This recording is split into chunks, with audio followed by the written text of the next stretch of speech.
The achievement gap's been discussed at the forefront of discussion every year on the board. You have a superintendent, Dr. Scott Oswald, who is more focused than any other superintendent in the county, and is more focused on this issue. I can tell you that. And looking at the graduation rates at the high school, in June of 2014, it was 82%, and June of 2016, it's 88%. So we are making progress. Like I said, you have a superintendent who's very focused on the achievement gap, and we will continue to work on that. Thank you very much. Mr. Cohen? This is another subject I could probably speak about forever. I made a career out of basically fighting the achievement gap. But we certainly have one. We have a 90% graduation rate for white kids. It's about 78% for African American kids. Economically disadvantaged, I think it's down around 6 to 8%. And so that does need to be addressed. It's a comprehensive. There has to be a comprehensive attack on it, and it doesn't start at high school trying to get more kids of color into AP courses. It starts in kindergarten. It starts in our pre-Ks. It starts within our relationships of how we're working with Woodland, how we're working with Oakland, and it involves hiring practices. Does our staff represent our community, our children's community? It's a very comprehensive issue, but through board policy, it can be addressed, and it is successfully addressed in other school districts that don't show this large of an achievement gap, even within our peer group. I'll give you 30 seconds to follow up. You suggested that part of the problem involves attacking it at the younger levels. What would be the policy that would attack it at the level of the high school when students who transfer into the district for high school or who only join the district for high school are some of the ones who are identified as being part of that gap? Sure, and so that is a big challenge, right? So we don't have any control over what another sending district is doing, say, pre-K through grade. Or just someone who moved into town. Or somebody who just moved into town. So one of the things is individualized instruction and establishing right where that child is specifically and being able to tailor an education plan for them. Another thing is being able to partner with those districts. Just because they're not sending their children to us doesn't mean that we can't partner with them. And in the new ESSA funding systems, there is a lot of opportunity to get more money to partner with our sending districts to help accomplish that goal. Thank you. Mr. Ferry. I was going to talk about the early intervention part of this, because that's been a lot of the focus over the last 3 years that I've seen when we've discussed this issue, looking at population where we have more of those students in terms of those groups that we've been discussing here, lesser economically disadvantaged groups rather, or those of the races that are not achieving as the rest of them are.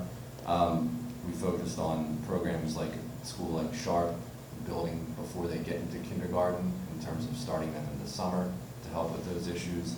But another part of this is, unfortunately, we have a lot of people that move into town during high school, and I don't know if there's anything our town could do, perhaps that to steady that part of the stream of people moving in and out in high school.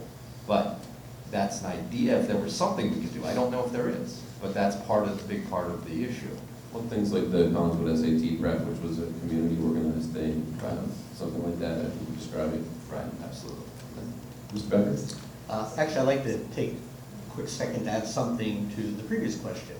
Why couldn't we not also, for communication, partner with people like you? You've been successful in having an online publication. I think there's some things that could be considered, and I see that as a possibility. I appreciate that. Let's. Moving on to this issue, I've had experience as a Dean of Academic Affairs and looking at things such as retention and graduation. And what we did was we gathered a whole group of minds and brought them all in a room, and we identified what we thought were factors that really influenced students that were successful and students who were not. And then we actually went through and we gave, was it a blue, which meant this person's going to soar through, we probably don't need to do anything extra. Is it a green? Is it a yellow? Is it a red? And we kind of looked at it, and one of the things we did is we took targeted advising and started to really work at students that were identified at risk, identified ways we could help and support them, and then identified additional opportunities that we could create to bring them further in line with others. And we improved attention. Could you describe a little bit more, just 30 more seconds, to talk about what that sort of targeted advising looks Sure. like? one of the things we realized is that, for instance, some kids, part of the issue was getting to school every day. Some of it may have been, food. Some of it may have been the opportunity to have computer access at home. And so we looked at things that were occurring. Why were absentee things happening? Why were students coming in? If students were coming in at a different level of preparation, how do we offer remediation courses in order to help bring those students up to the level of the others? Thank you.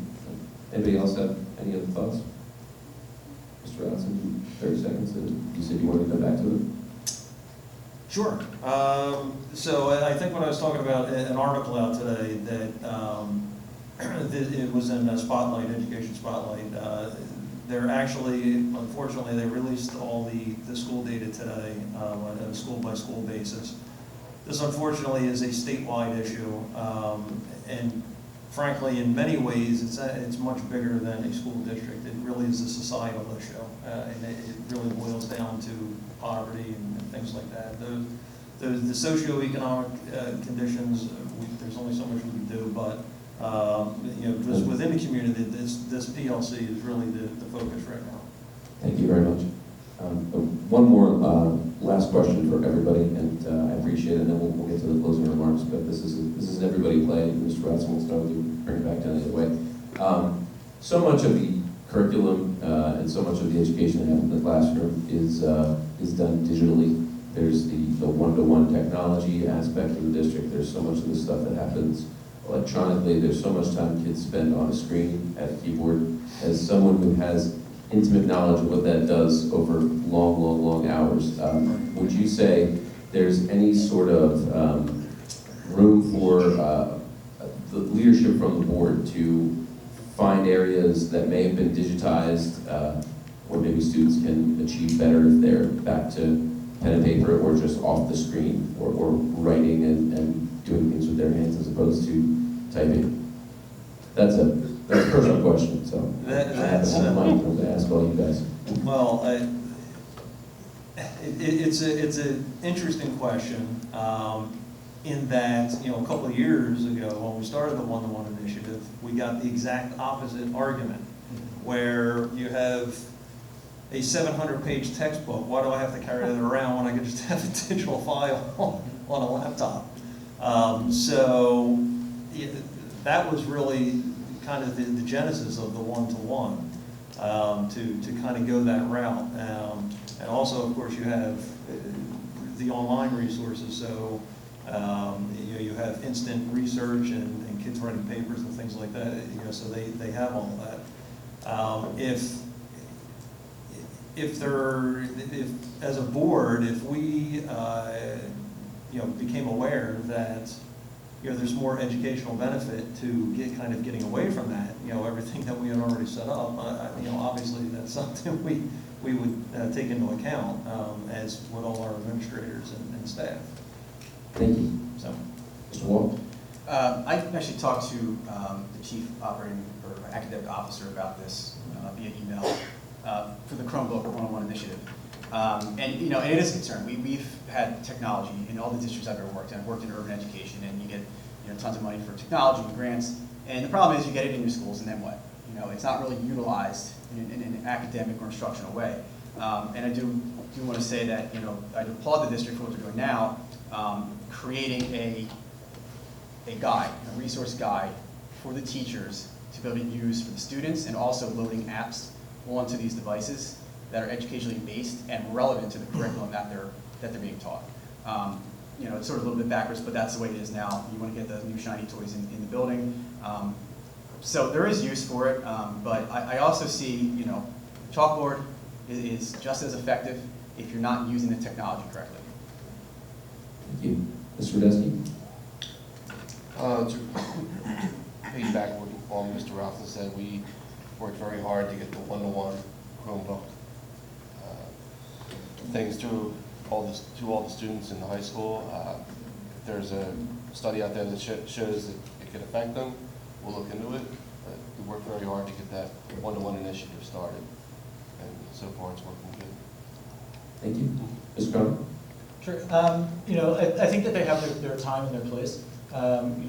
honestly, I wouldn't have been able to get my master's degree if I wasn't able to online access journal articles and not have to go to Camden's library in the middle of the night. So I think that they're valuable tools. That being said, that, you know, they should be targeted and they should be limited when they're not presenting the greatest use. So for instance, particularly with young children, there's a lot of studies that show that children have to actually see your mouth moving in order to really develop and learn literacy skill and pronunciation and language. So utilizing a smart board to sing songs and teach alphabets really isn't the best utilization of a teacher's time. They could be doing that physically, and the children will actually like learn from being able to see the form. So, you know, best practices change all the time, and it ebbs and flows, and it takes constant research and constant looking. But I will say that there is also a lot of Silicon Valley schools that have gotten rid of screens completely. So it's kind of interesting. Thank you. Sparrow. Yeah, I mean, I certainly think it's something we have to consider as we're moving in the opposite direction. But I think particularly as far as our young children goes, this district, what they've accomplished in reading and writing over the last several years has been pretty incredible in terms of that initiative that they've had. So I'm pretty confident that in terms of continuing that with the younger children, that those essentials are going to remain despite the one-to-one initiative as far as the basic writing and reading skills. And I think it's most important at that point. I think we want to continue to be wary of it in the future too, but at that point in particular, I think that we need to continue those core basic skills that they've been so great at for the last several years. So I think we can continue that. Mr. Becker?